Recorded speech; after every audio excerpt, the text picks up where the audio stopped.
Subject verb agreement. Subject verb agreement বলতে সাবজেক্টের সাথে ভার্বের যে সম্পর্ক সেটাকেই বোঝায়।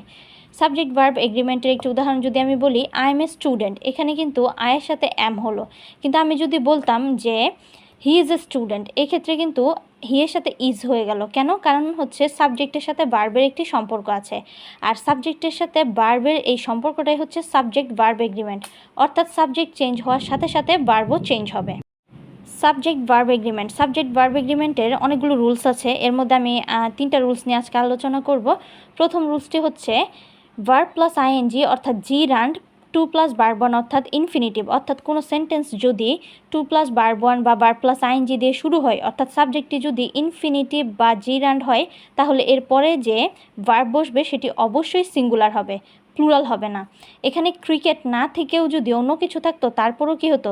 সিঙ্গুলারই হতো, প্লুরাল হতো না। তাহলে playing cricket is my favourite hobby. আরেকটি যদি বলি 2 প্লাস ভার্ব 1 অর্থাৎ ইনফিনিটিভ, টু ইট ম্যাঙ্গোজ, এখানে টু ইট ম্যাঙ্গোজ, কিন্তু তাহলে এখানে নাউনটা যদি প্লুরালও হয় তারপরে এখানে কি হলো? ইজ। কারণ ওই যে আগেই আমি বলেছি যে ভার্ব প্লাস আইএনজি অথবা 2 প্লাস ভার্ব 1 থাকলে সাবজেক্ট হিসেবে, তাহলে অবশ্যই ভার্বটি কী হবে? সিঙ্গুলার হবে। সেকেন্ড রুলসটি যদি আমরা দেখি, তাহলে যদি দুটি পদবী দ্বারা একই ব্যক্তিকে বোঝায়, অর্থাৎ একই ব্যক্তির যদি দুইটি পদবী হয় তাহলে অবশ্যই ভার্বটি সিঙ্গুলার হবে। যেমন the teacher and chairman is present, এখানে ইজ কেন হলো? কারণ যে ব্যক্তি টিচার তিনিই আবার কি? চেয়ারম্যান, এই জন্য এখানে ইজ হলো। এখন আমি কিভাবে বুঝবো যে এই টিচার এবং চেয়ারম্যান একই ব্যক্তি? কারণ হচ্ছে দ্য টিচারের পূর্বে দা আছে, কিন্তু চেয়ারম্যানের পূর্বে দা নেই, অর্থাৎ নির্দিষ্ট করে একই ব্যক্তিকে টিচার এবং চেয়ারম্যান বোঝানো হয়েছে। এই জন্য এখানে আমি যে ভার্বটি ব্যবহার করব সেটি অবশ্যই কী হবে? সিঙ্গুলার হবে, যেমন ইজ।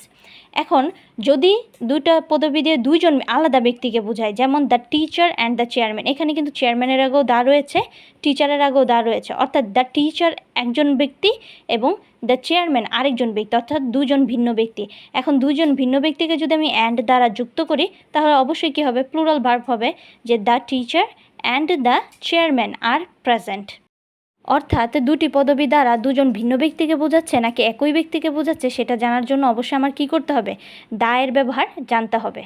রুল 3তে আমরা অ্যাডজেক্টিভ নিয়ে কথা বলবো। অ্যাডজেক্টিভ আমরা সবাই চিনি যে যা দ্বারা দোষ গুণ অবস্থা বোঝায় সেটাই কি আমাদের অ্যাডজেক্টিভ, অর্থাৎ বাংলায় বিশেষণ।